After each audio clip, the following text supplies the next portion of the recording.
మన చుట్టూ ఉన్న వ్యాధుల్లో తీసుకుంటే దాదాపు 80% మ్యాన్ మేడ్ డిసీజెస్ లేకపోతే లైఫ్ స్టైల్ డిజార్డర్స్ అనే చెప్పుకోవచ్చు.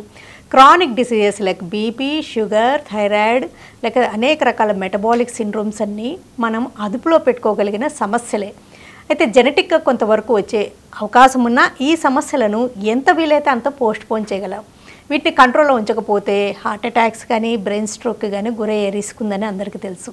మరి ఈ జీవన శైలిలో ఎలాంటి మార్పులతోటి ఈ లైఫ్ స్టైల్ డిజార్డర్స్ని దూరంగా ఉంచగలం?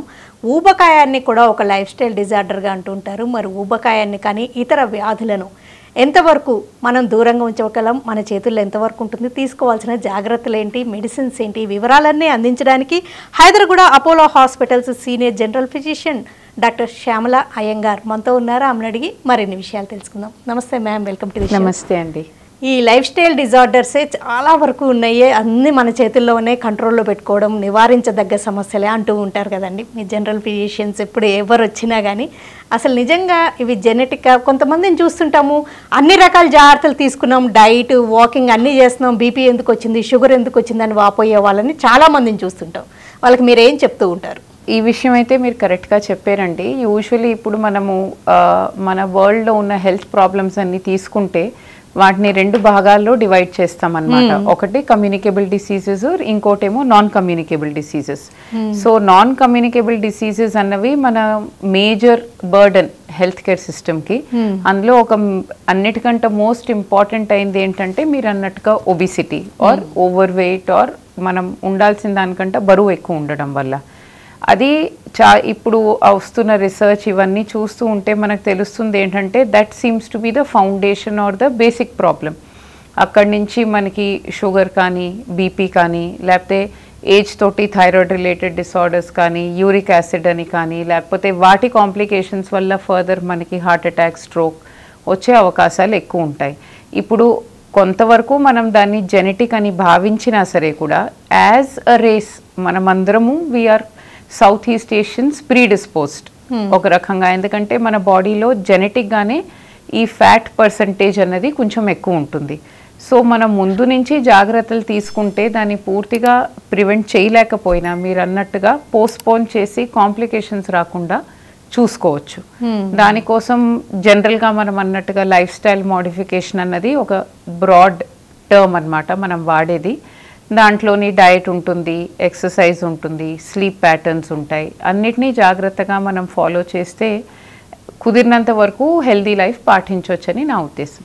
Obesity it self A disease అంటుంటారు కదా, how do you define it? So obesity అన్నది ఇప్పుడు మనము హెల్త్ గైడ్ లైన్స్ పరంగా చూస్తే మన హైట్కి బాడీకి ఒక బాడీ వెయిట్కి ఒక ప్రపోర్షన్ ఉంటుందండి. దాన్ని బాడీ మాస్ ఇండెక్స్ అంటామన్నమాట. అది ఒక సింపుల్ క్యాలిక్యులేషను. సో అందులోని మనకి బిఎంఐ బాడీ మాస్ ఇండెక్స్ 25 కంటే ఎక్కువ ఉంటే మనము ఒబిసిటీ, ఓవర్ వెయిట్ ఆ కేటగిరీలోకి వస్తాం. సో సింపుల్గా మనం హైట్ వెయిట్ చూసుకొని అది ఒక ఫార్ములాలో ఎంటర్ చేస్తే మనకి బిఎంఐ తెలుస్తుంది. సో మనం ఏ రేంజ్లో ఉన్నామన్నది మనమే తెలుసుకోవచ్చు. కానీ 25 కంటే ఒకవేళ బిఎంఐ ఎక్కువ ఉందంటే మనం మన లైఫ్ స్టైల్ని మార్చి కుదిరినంత వరకు ఎంత హెల్తీగా ఉండగలిగి కొంచెం వెయిట్ తగ్గించుకోగలిగితే మంచిది. వెయిట్ అదుపులో ఉన్నన్ని రోజులు బీపీ, షుగర్, థైరాయిడ్ లేకపోతే అదర్ డిసీజెస్ని చాలా వరకు కంట్రోల్లో ఉంచవచ్చని మీరు చెప్పగలరా? అవునండి, ఒక విధంగా కరెక్టే. మనం అంటే ముఖ్యంగా ఓన్లీ వెయిట్ కాకుండా మిగతా పారామీటర్స్ కూడా ఉంటాయి. కానీ అన్నిటికంటే ముఖ్యమైనది బేస్ లైన్ మనం ఒక పారామీటర్ తీసుకోవాలి అంటే మనము వెయిట్ కంట్రోల్లో ఉంచుకుంటే వీటన్నిటినీ మనం ప్రివెంట్ చేయొచ్చు. మేబీ మెడిసిన్స్ లేకుండా కూడా ఒక లెవెల్ వరకు కంట్రోల్ చేయొచ్చు. బట్ ఆబ్వియస్లీ ఒక డాక్టర్ తో పాటు మీరు కన్సల్టేషన్ పెట్టుకొని ఫాలోఅప్ చేసుకుంటే ఇప్పుడు దాదాపుగా మనం చిన్న వయసులో డయాబెటీస్ కానీ హై బ్లడ్ ప్రెషర్ కానీ చూస్తూ ఉంటాం కదా.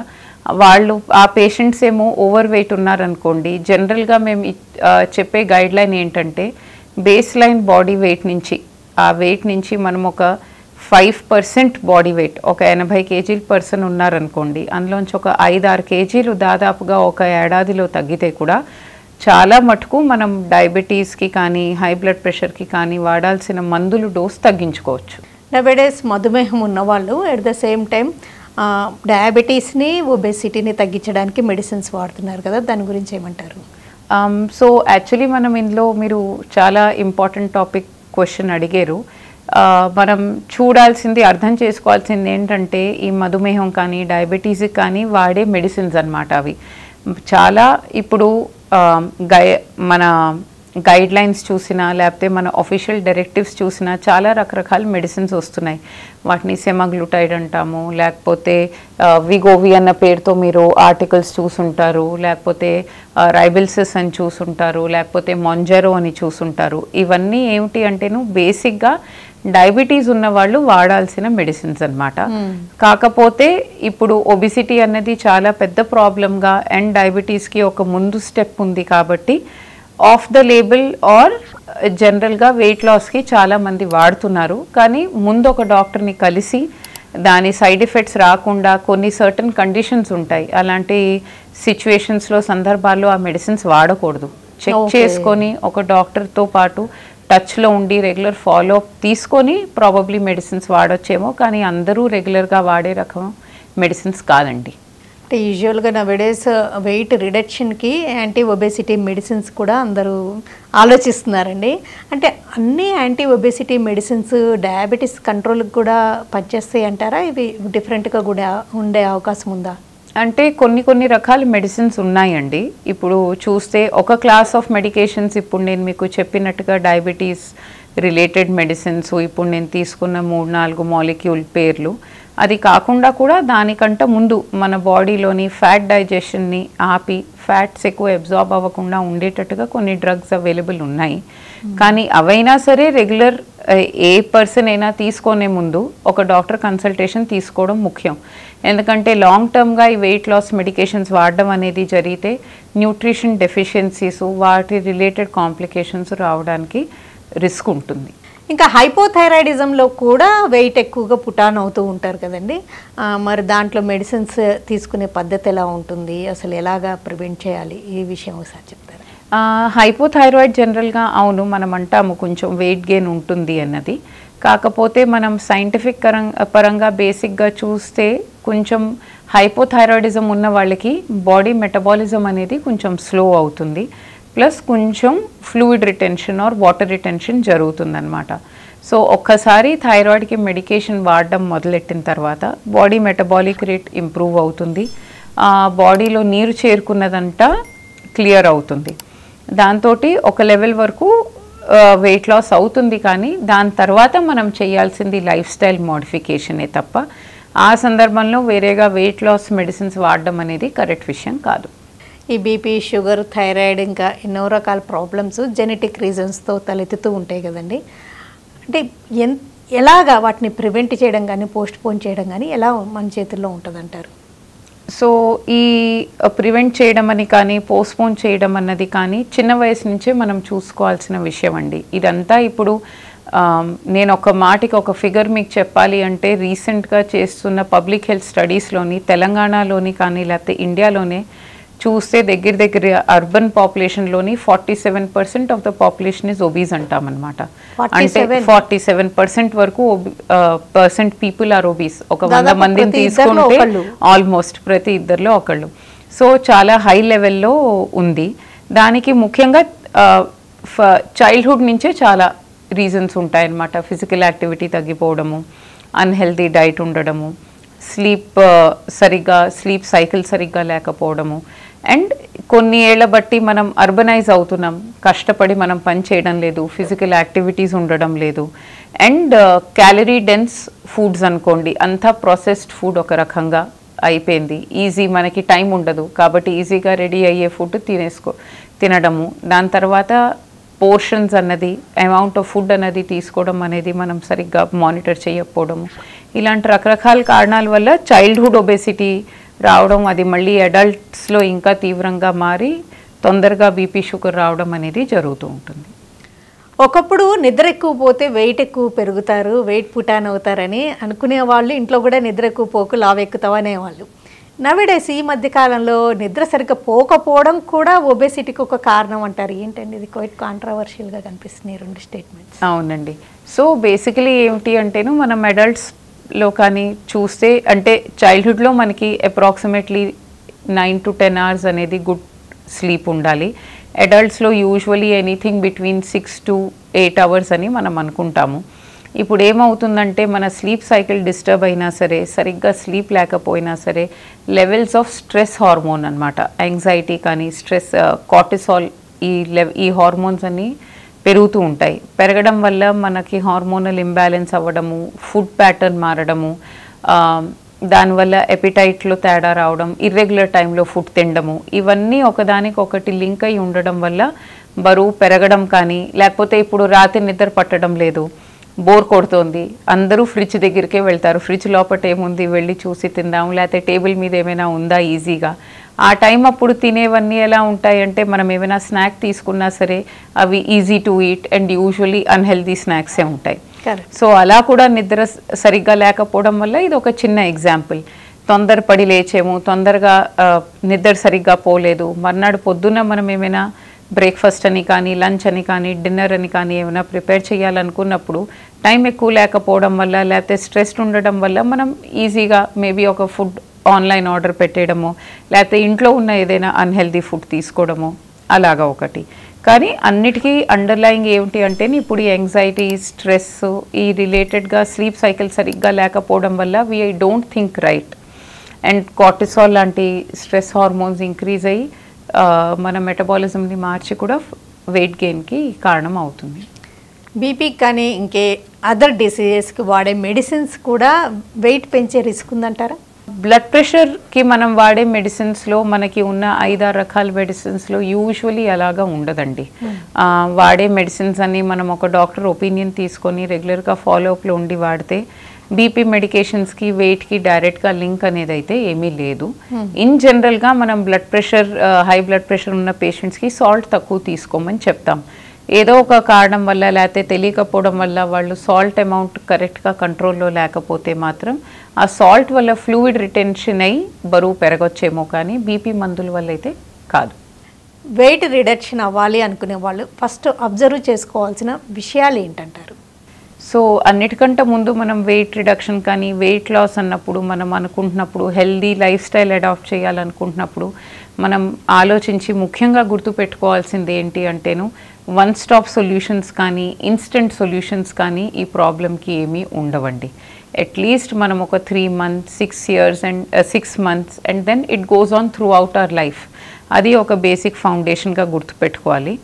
ప్లస్ మనం ముఖ్యంగా ఫాలో చేయాల్సింది some amount of regular diet, healthy eating, exercise, at least ఒక 30 to 45 minutes of moderate intensity exercise, walking అవ్వచ్చు, స్విమ్మింగ్ అవ్వచ్చు, సైక్లింగ్ అవ్వచ్చు, ఏదైనా స్పోర్ట్ ఆడడం అవ్వచ్చు, ఎక్సర్సైజ్ ఉండాలి.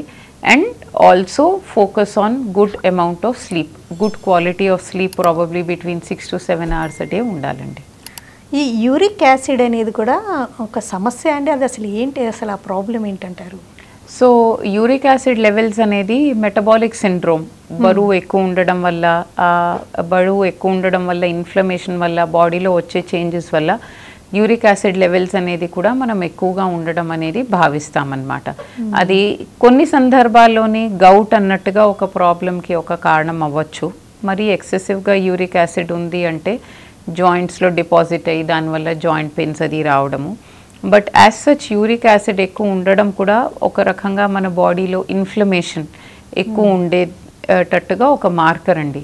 సో యూరిక్ యాసిడ్ని మనం కంట్రోల్లో ఉంచుకుంటే risk of cardiac health issues కానీ, న్యూరలాజికల్ హెల్త్ ఇష్యూస్ కానీ, ఫ్యూచర్లో కిడ్నీ ప్రాబ్లమ్స్ రావడం కానీ, వాటికి high uric acid is a risk factor. So దాన్ని కంట్రోల్లో ఉంచుకుంటే మెటబాలిక్ సిండ్రోమ్ వల్ల వచ్చే కాంప్లికేషన్స్ తగ్గుతాయి. కొన్ని రకాల ఫుడ్ ఐటమ్స్ తీసుకుంటే వెయిట్ తగ్గడానికి కూడా దోహదపడతాయి అంటారు. ఏంటి అది? యాంటీ ఇన్ఫ్లమేటరీ ఫుడ్ ఐటమ్స్ అని అలాంటివి వింటూ ఉంటామండి. అవి నిజంగా హెల్ప్ చేస్తాయా? అంటే జనరల్గా మనం చూస్తే ఫుడ్ కొన్ని సందర్భాల్లో స్పెసిఫిక్గా కొంతమంది ఏదో ఒక న్యూట్రియంట్కి కానీ దానికి ఎలర్జీకి ఉంటారు. కానీ బ్రాడ్గా మనం చెప్పాలి అంటే యాంటీ ఇన్ఫ్లమేటరీ ఫుడ్ అంటూ ప్రత్యేకంగా ఏమీ ఉండదు.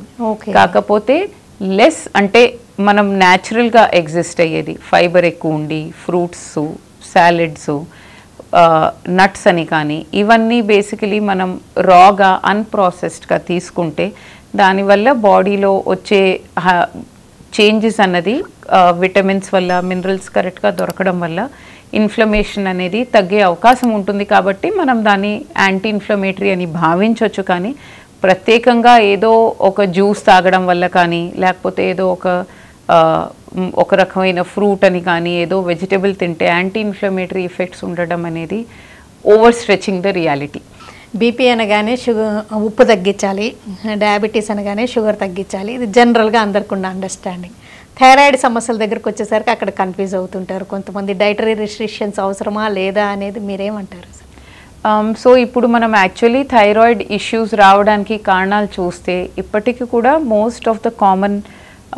మోస్ట్ కామన్ కాజ్ థైరాయిడ్ రావడానికి యూజువలీ థైరాయిడ్లో ఏమైనా ఇన్ఫ్లమేషన్ కానీ ఏదో ఒక కారణం వల్ల థైరాయిడ్ హార్మోన్ సరిగ్గా ప్రొడ్యూస్ చేయకపోవడం కానీ కారణం ఉంటుందండి.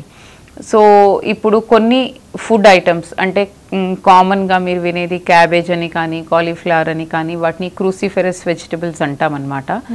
ఆ మెడిసిన్స్, ఆ వెజిటబుల్స్ హై అమౌంట్లో తీసుకుంటే మన అయోడిన్ మెటబాలిజంలో తేడా ఉంటుంది, దానివల్ల తినకూడదు అని కొంతమంది అంటారు. కాకపోతే సైంటిఫిక్గా మనం కన్జ్యూమ్ చేసే అమౌంట్ చూస్తే ఏ వెజిటబుల్స్ అయినా అయోడిన్ మెటబాలిజంకి కానీ థైరాయిడ్ మెటబాలిజంకి కానీ ఎఫెక్ట్ చెయ్యవు. సో మెడికేషన్ రెగ్యులర్గా తీసుకోవడం అనేది తప్ప ప్రత్యేకంగా థైరాయిడ్ కోసం మనం ఏమి డైటరీ రిస్ట్రిక్షన్స్ ఏమి ఫాలో అవ్వాల్సిన అవసరం లేదని నా ఉద్దేశం. ఒక మెటబాలిక్ సిండ్రోమ్ అని ఎప్పుడు అంటారు, ఎలాంటి సమస్యలు ఉన్నప్పుడు? సో మెటబాలిక్ సిండ్రోమ్ అనేది యూజువలీ ఎలా ఉంటుందంటే it is a cluster of issues అండి. ముఖ్యంగా ఏమిటి అంటే అందులో బేసిక్ అనేది ఒబిసిటీ కానీ, ఓవర్ వెయిట్ ఉండడం కానీ ఉంటుంది. దాని తర్వాత అది కాకుండా హై రిస్క్ ఆఫ్ ఆ పేషెంట్స్లోని షుగర్ ఉండొచ్చు, బీపీ ఉండొచ్చు, యూరిక్ యాసిడ్ లెవెల్స్ హై ఉండొచ్చు. అండ్ వీటి కాంప్లికేషన్స్ వల్ల ఏమో హార్ట్ అటాక్ అని రావడం కానీ, బ్రెయిన్ స్ట్రోక్ రావడం కానీ జరిగే సందర్భాల్లో వీటన్నిటినీ కలిపి మెటబాలిక్ సిండ్రోమ్ అని అంటాం. స్త్రీలలో పీసీఓడి సమస్యను కూడా ఒక మ్యాన్మేడ్ డిసీజ్ అనుకోవచ్చా, లైఫ్ స్టైల్ డిజార్డర్ అనుకోవచ్చా? పీసీఓడి అనేది కూడా ఇప్పుడు ఎలాగా అంటే ఈ మధ్య సందర్భాల్లో మనం ఎక్కువ చూస్తున్నాము. ఇర్రెగ్యులర్ మెన్స్ట్రువల్ సైకిల్ ఉండడము, ఓవర్ వెయిట్ ఉండడము. ముఖ్యంగా ఇందులో ఒక మేజర్ ఇష్యూ మనం చూడాల్సింది హార్మోనల్ ఇంబ్యాలెన్స్తో పాటు ఈ హార్మోనల్ ఇంబ్యాలెన్స్ వల్ల ఇన్సులిన్ రెసిస్టెన్స్ అని ఒక ప్రాబ్లం ఏర్పడుతుంది. సో దానివల్ల ఏమవుతుంది అంటే వెయిట్ ఇంక్రీజ్ అవ్వడము, అబ్నార్మల్ ఏరియాస్లో హెయిర్ గ్రోత్ అవ్వడము, తొందరగా షుగర్ రావడం అనేది అవుపించవచ్చు. సో ప్రత్యేకంగా అది ఓన్లీ లైఫ్ స్టైల్ డిసార్డర్ అని కాకుండా మన లైఫ్ స్టైల్ ఇంప్రూవ్ చేసి ఈ ఇన్సులిన్ రెసిస్టెన్స్ అనేది తగ్గించగలిగితే డెఫినెట్లీ పీసీఓడి కూడా ఇంప్రూవ్మెంట్ కనిపిస్తుంది. ఇక లిపిడ్ ప్రొఫైల్ గురించి ఏమంటారండి? దాన్ని కూడా చాలామంది ఏ సిమ్టమ్స్ కనిపించవు కాబట్టి నెగ్లెక్ట్ చేస్తూ ఉంటారు, అది ఎలా అబ్జర్వ్ చేసుకోవాల్సి ఉంటుంది? సో లిపిడ్ ప్రొఫైల్ అన్నది చాలా క్లోజ్గా మెటబాలిక్ సిండ్రోమ్ కానీ, ఓవర్ వెయిట్ ఉండడం కానీ వీటితోటి లింక్ అయి ఉంటుందన్నమాట. ఇప్పుడు యూజువల్గా నేను ఫస్ట్ మీకు చెప్పినట్టుగా మనము థిన్ ఫ్యాట్ ఇండియన్స్ అనేది ఒక ఫినామినన్ మనలో గమనిస్తారు. అంటే ఈ సౌత్ ఈస్ట్ ఏషియన్ పాపులేషన్లోని హైట్ వెయిట్ కరెక్ట్గా ఉన్నా సరే కూడా మనం బాడీ కాంపోజిషన్ చూస్తే మనలోని ఫ్యాట్ పర్సంటేజ్ అనేది కొంచెం ఎక్కువ ఉంటుంది. సో ఇలాంటి విషయాల్లోని మనకి లిపిడ్ ప్రొఫైల్లోని అబ్నార్మాలిటీస్ కనిపించవచ్చు. అండ్ ఈ లిపిడ్ ప్రొఫైల్లో కొన్ని విషయాలు ఎస్పెషలీ ఎల్డిఎల్ కొలెస్ట్రాల్ అని కానీ, లేకపోతే విఎల్డిఎల్ కొలెస్ట్రాల్ అని కానీ, ట్రైగ్లిసరైడ్స్ అన్నవి కానీ రిస్క్ ఫ్యాక్టర్స్ ఉంటాయన్నమాట ఫ్యూచర్లో హార్ట్ ప్రాబ్లంకి కానీ, స్ట్రోక్కి కానీ. కాకపోతే ఇవి కూడాను patient to patient family history బట్ట ఇనీషియలీ అయితే మనం లైఫ్ స్టైల్ తోటి మాడిఫై చేయొచ్చు. అండ్ కొన్ని సందర్భాల్లో ఆల్రెడీ షుగర్ ఉంది, బీపీ ఉంది, లేకపోతే ఫ్యామిలీ హిస్టరీ ఉంది అంటే, లేకపోతే బాగా స్పెసిఫిక్ ప్రాబ్లమ్స్ ఉన్నప్పుడు మెడికేషన్ వాడాల్సిన అవసరం పట్టవచ్చు. ఓకే, మీరు చెప్తున్నట్టుగా ఎల్డిఎల్, విఎల్డిఎల్ ఇలాంటి బ్యాడ్ కొలెస్ట్రాల్ ఎక్కువగా ఉన్నప్పుడు 40+ ఉన్నప్పుడు బీపీ కానీ షుగర్ కానీ ఉంటే స్టాటిన్స్ సజెస్ట్ చేస్తారు కదండి. అది అంటే బీపీ షుగర్ ఉన్న వాళ్ళందరూ వాడితే బెటర్ అంటారా? కొంచెం సేఫ్ సైడ్ ఉండే అవకాశం ఉంటుందా? స్టాటిన్స్ అనేది ఒక చాలా important group of medicines which we use in treatment of diabetes or high blood pressure. ఈ స్టాటిన్స్ అనేది ఎలాగా అంటే మేము చేసిన ఇప్పుడు మీరు డేటా చూస్తే కానీ ట్రయల్స్ చూస్తే కానీ ఇందులో కానీ కొలెస్ట్రాల్ తగ్గించడమే కాకుండా వాటికి ప్లియోట్రోపిక్ బెనిఫిట్స్ ఉంటాయని అంటామన్నమాట. సో ఒకవేళ కొలెస్ట్రాల్ లెవెల్ నార్మల్ ఉన్నా సరే కూడాను మీరు స్టాటిన్స్ వేసుకుంటే ఎందువల్ల హార్ట్ అటాక్ కానీ స్ట్రోక్ రావడం కానీ ఒక ఫ్యాట్ డిపాజిషన్ అయ్యి అక్కడి నుంచి బ్లడ్ క్లాట్ అయ్యే అవకాశం ఆ ఏరియాని స్టెబిలైజ్ చేస్తుంది. సో ఈ ప్లియోట్రోపిక్ బెనిఫిట్స్ వల్ల డెఫినెట్లీ స్టాటిన్స్ మనం చాలా కామన్గా primary prevention of heart attack అంటే ఫస్ట్ డే రాకుండా ఉన్నప్పుడే దాని ఇన్సిడెన్స్ తగ్గించడానికి డయాబెటిక్స్లో, హైపర్టెన్సివ్స్లో లేకపోతే స్ట్రాంగ్ ఫ్యామిలీ హిస్టరీ ఉన్న వాళ్ళలో వాడుతూ ఉంటాం. ఈ మధ్యకాలంలో డయాబెటీస్ రివర్సల్ ప్రోగ్రామ్స్ అని, డయాబెటీస్ రివర్స్ చేయడం సాధ్యమేనంటూ చాలా డిస్కషన్స్, చాలామంది ట్రై చేయడం, ఎక్స్పెరిమెంట్స్ చూస్తున్నామండి. అట్లీస్ట్ ఆ వర్డ్ వినిపిస్తుంది. ఇంకా థైరాయిడ్ గురించి, హైపర్ టెన్షన్ గురించి ఎప్పుడు ఆ రివర్సల్ అనేది వినపడదేంటి, అంటే కుదరదంటారా? ఇందులో మనం ముఖ్యంగా తెలుసుకోవాల్సింది ఏమిటి అంటేను డయాబెటీస్ అనేది రివర్సల్ అనేది ప్రాబబ్లీ ఈజ్ అ మిస్నోమర్ అండి. మనం దాన్ని ఇప్పుడు మీరు WHO గైడ్లైన్స్ చూస్తే రివర్సల్ అని ఒక పదం ఉంటుంది, రెమిషన్ అని ఒక పదం ఉంటుంది. సో మనం దాన్ని డయాబెటీస్ ఇన్ రెమిషన్ అనడం ప్రాబబ్లీ ఈజ్ మోర్ కరెక్ట్. రెండిట్లో తేడా ఏమిటి అంటే రివర్సల్ అంటే మీరు ఆ ప్రాబ్లం లేకుండా దాన్ని నిగేట్ చేసేసారని, రెమిషన్ అంటే ఏంటంటే అండర్లైన్ ప్రాబ్లం ప్రాబబ్లీ ఉంది, కాకపోతే మనం తీసుకున్న జాగ్రత్తల వల్ల అది కంట్రోల్లో ఉంటుందన్నమాట. సో మనం డయాబెటీస్ కానీ, హైపర్ టెన్షన్ కానీ, థైరాయిడ్ కానీ తీసుకుంటే వీటన్నిటిలోని చాలా క్లోజ్గా లైఫ్ స్టైల్ రిలేటెడ్ ఇష్యూస్ ఏమో diabetes and hyper tension. So ఈ రెండిటికి కూడా మనం లైఫ్ స్టైల్ సరిగ్గా మాడిఫై చేసుకొని జాగ్రత్తగా ఉంటే రెమిషన్లో తెచ్చుకోవచ్చు ప్రాబబ్లీ. రివర్సల్ అనేది యూజువలీ జరగదు. ఓకేనండి డాక్టర్ శ్యామల అయ్యంగార్ గారు, లైఫ్ స్టైల్ డిజార్డర్స్ అంటే ఏంటి, వాటిని ఎంతవరకు కంట్రోల్లో అదుపులో ఉంచుకోవచ్చు, రానియకుండా ఎంతవరకు పోస్ట్ పోన్ చేయొచ్చు, ఎలాంటి లైఫ్ స్టైల్ చేంజెస్ అవసరము, అండ్ బీపీ, షుగర్, థైరాయిడ్ ఇలాంటి సమస్యల పట్ల ఎలాంటి అవగాహన ఉండాలి, మెటబాలిక్ సిండ్రోమ్ అంటే ఏంటి, అండ్ మెడిసిన్స్తో పాటు తీసుకోవాల్సిన జాగ్రత్తలు ఏంటి, వివరాలన్నీ అందించినందుకు థ్యాంక్స్ ఇలాంటివి. థ్యాంక్ యూ అండి.